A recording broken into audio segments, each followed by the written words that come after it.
www.mixcity.fm. Mix City Radio. Vous êtes sur Mix City Radio, c'est Sébastien avec vous pour une nouvelle chronique des voyageurs du monde. Et aujourd'hui, on a des voyageuses avec nous, c'est Marion et Laurie. Bonjour. Bonjour. Ah, c'est en chœur, ça fait plaisir. Oui. Plaisir à entendre. Alors, vous, justement, vous en avez du cœur puisque vous avez un beau projet en ce moment. Ça s'appelle 60 jours avec Ganesh. Alors, il va falloir nous en dire un petit peu plus. Je crois que vous êtes parti donc 60 jours l'année dernière en Inde et au Népal. J'aimerais que vous me racontiez un petit peu comment ça s'est passé, comment s'est organisé ce voyage et pourquoi avoir choisi d'aller là-bas. Déjà, nous, on a passé notre diplôme l'année dernière au mois de juin et on avait envie de partir à l'aventure. Après, on avait un peu de temps et un petit peu d'argent. Au début, on voulait partir en Amérique du Sud et en fait, niveau budget, c'était trop serré. Et voilà, comme moi, je suis passionnée de montagne, j'avais envie d'aller voir l'Himalaya et j'ai un peu entraîné Marion vers le Népal. Voilà. Et voilà comment on a choisi le Népal, en fait. Ouais, donc c'est l'attirance des montagnes, hein, mais pas que quand même, parce que de ce que j'ai compris, vous êtes parti dans un cadre un petit peu particulier, pas comme deux voyageuses indépendantes qui vont découvrir le Népal, mais aussi pour aller aider une association, c'est bien ça? Oui, c'est ça. En fait, on est parti donc 2 mois et le premier mois, donc en septembre 2012, on est parti donc dans une école qui s'appelle Kidland Montessori School à Patan. Donc c'est une petite ville à côté de Katmandou, donc la capitale du Népal. Donc pendant un mois, on a donné des cours de loisirs créatifs en fait à des enfants qui avaient entre eux, enfin, il y en a qui étaient tout petits, donc vraiment entre 3 ans et 13 ans en fait à peu près. Mm.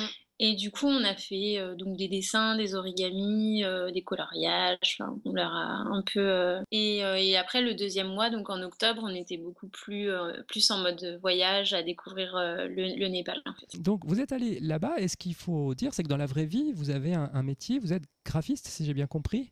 Ouais. Donc, Ouais, c'est ça. Du donc coup, justement, on s'est rencontrés à l'école, en fait, pendant notre master en graphisme à Lyon. Et du coup, c'est pour ça qu'en fait, on a voulu associer enfin, les photos qu'on avait faites et puis toute l'expérience, enfin, pas l'expérience, mais les rencontres, enfin, un peu tout ce qu'on avait vu à juste au graphisme pour créer un livre, donc 60 jours avec Ganesh, parce qu'on est parti 60 jours. voilà, donc on arrive à la finalité du voyage, la création d'un livre que vous auto-éditez, je crois. Alors en fait, nous, quand on est parti là-bas, on n'avait pas du tout dans l'idée de faire un livre ou quoi que ce soit avec nos photos. Mais c'est en revenant, on a vu qu'on avait pris à peu près 1000 photos et on s'est dit, on n'a qu'à faire quelque chose de tout ça. On est graphiste, on aime les livres. Et c'est comme ça en fait que le projet d'édition est né. Et comme on était parti justement avec une association, on a voulu donner du poids à ce projet. Et donc le livre sera auto-édité. Mhm.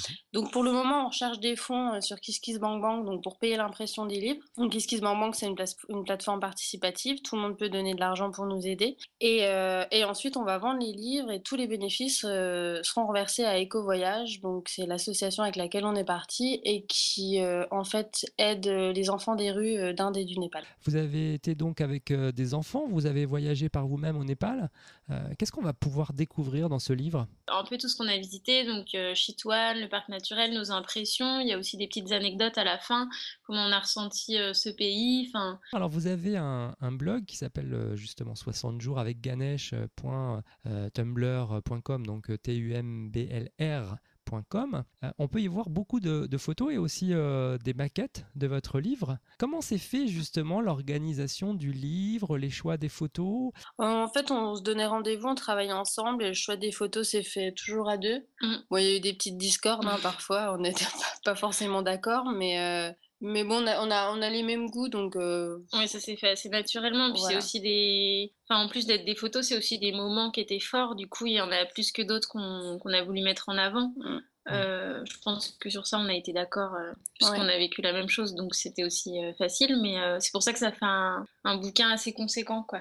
Il y a des belles photos, en tout cas, des belles photos de montagne, ça donne envie, des photos d'enfants aussi. Mm. Comment ça s'est passé avec les enfants? Comment ils vous ont perçu, vous, les étrangères d'Europe? On a été très surprises parce qu'en fait, la plupart des enfants avaient jamais vu de carte du monde. Avait jamais vu la France, avait jamais vu l'Europe. Enfin, et c'était là, on se rend vraiment compte que c'est une culture qui est complètement différente et en fait, on n'avait pas beaucoup de moyens au niveau des loisirs créatifs, mais Comme les enfants étaient très curieux, il y avait beaucoup de discussions. Ils voulaient nous connaître, ils voulaient savoir Mmh. comment on vit et voilà, en fait, le contact a été hyper, enfin, Amical, ouais. ouais, Ça s'est parce fait assez naturellement, mmh. enfin.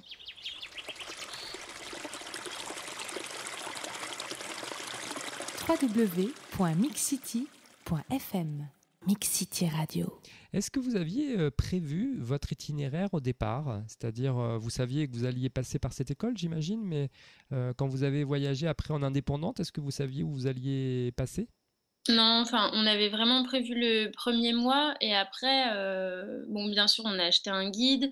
On savait pas vraiment dans quel ordre on allait le faire et en fait, on a eu un contact là-bas, donc Surage, qui nous a beaucoup aidés. Alors, la question qu'on pose souvent aux jeunes femmes comme ça qui voyagent à travers le monde, c'est est-ce que c'est facile pour de jeunes étudiantes qui ont terminé leurs études et qui décident comme ça de partir à l'aventure, de voyager au Népal et en Inde?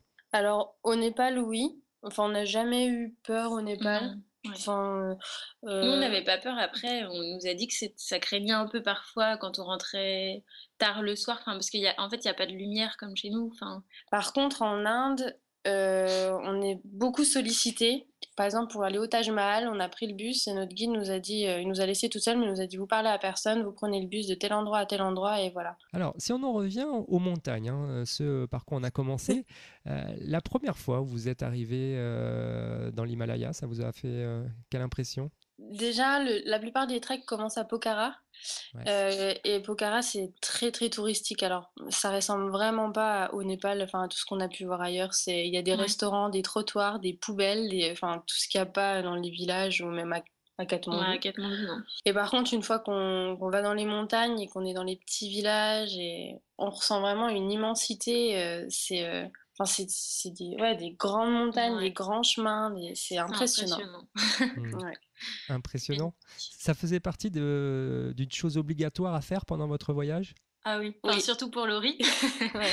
Moi, j'ai suivi, mais c'est vrai que c'était incontournable. Enfin, quand on part au Népal sans faire de trek, ça a pas trop de sens, quoi. Donc, et puis, c'était dur. Enfin, enfin, moi, j'ai beaucoup galéré, en tout cas, parce que je suis pas hyper sportive, mais je regrette pas, quoi. C'était super. Si on en revient à votre livre, donc aujourd'hui, il en est où votre livre? On va pouvoir l'acheter bientôt? Comment ça va se passer?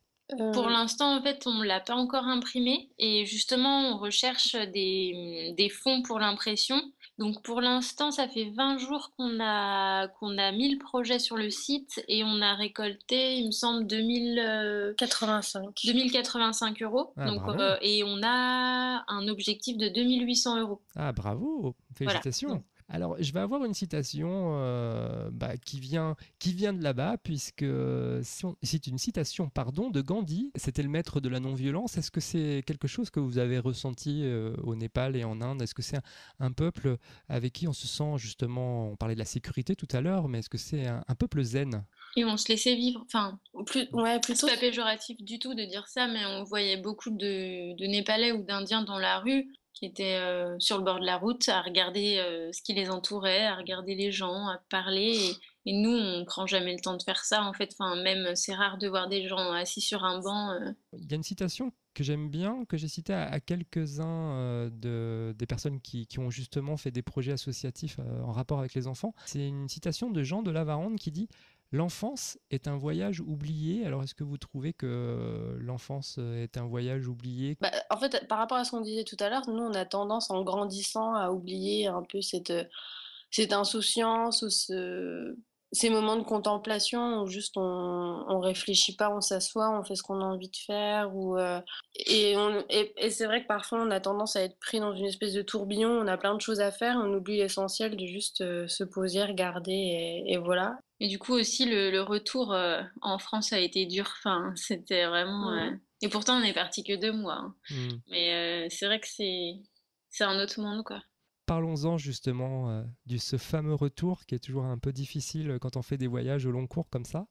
Comment ça s'est passé? Vous êtes graphiste, donc j'ai cru comprendre que vous étiez freelance, donc vous êtes revenu dans la vie active. On était très contentes de retrouver des douches chaudes et de l'électricité et un bon matelas. Ouais.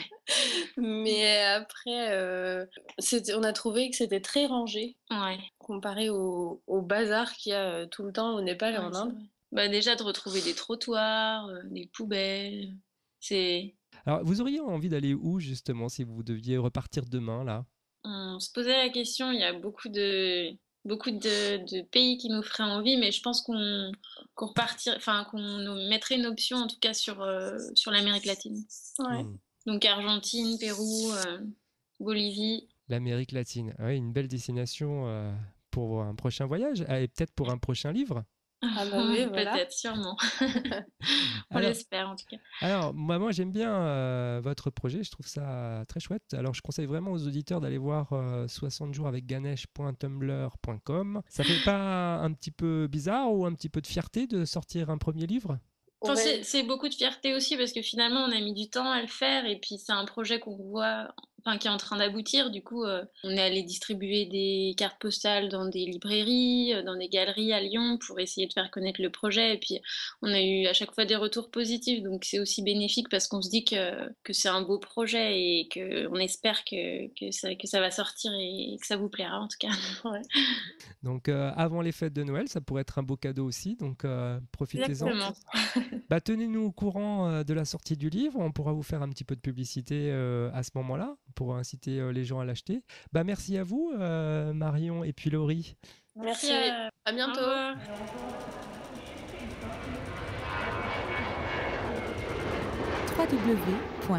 www.mixcity.fm Mix City Radio.